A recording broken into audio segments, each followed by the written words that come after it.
Hər vaxtınız xeyir olsun, dəyərli xalqım. Sizə çox önəmli bir məsələ haqqında məlumat vermək istəyirəm. Trenerlərin pəhriz yazması, analizə göndərməsi, dərman və ya qida əlavəsi təyin etməsi qanunla qadağandır.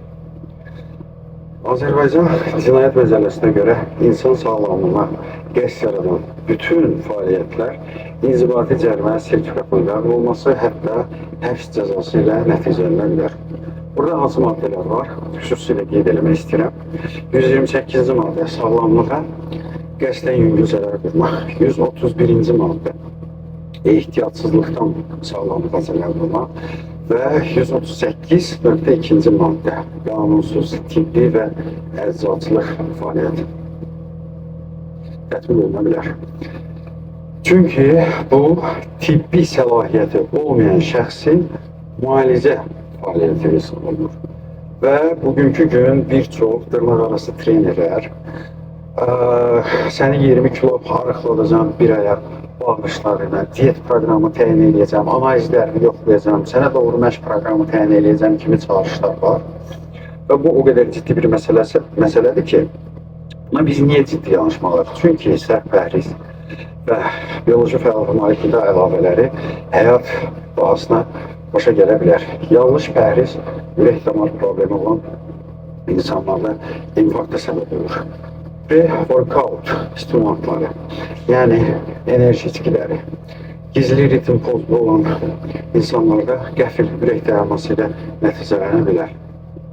İllərlə müayinə olmadan, düzgün tətbiq olunmayan məşq proqramı, hansı ki, yenə dırnaq arası trenerlərin tətbiq elədiyi məşq proqramında belə hallar baş verir ki, zalda yıxılıb qala bilirsən. Bunların hamısı real təhlükədir. Və hər dəfə belə faciələr yaşananda pis bir vətəndaşımızı itirir.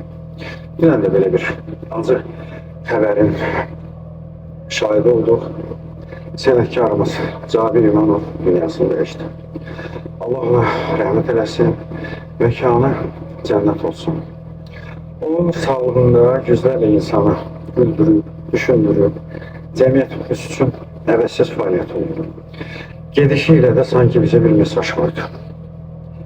Yanlış yollardan dön. Sosial şəbəkələrdə kütləvi şəkildə dırnaq arası trenerlərin yaydığı, utanmadan elan elədiyi, özlərinə müştəri cəlb etmək üçün fərqli yollara əl atmaqdan yayındırmaq üçün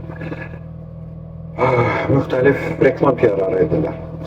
Dostlar, sağlamlıq zarafat deyil. Hər kəs həkim məsləhəti ilə hərəkət etməlidir. Cabirin itkisi bizə dərs olmalıdır. Mən də idman həkimi kimi çalışacağım ki, bu mövzuda sizə davamlı məlumatlar verim və belə faciələr təkrar olmasın. Cabir İmanov gedişi ilə sanki bir miras qoydu. Bu sferada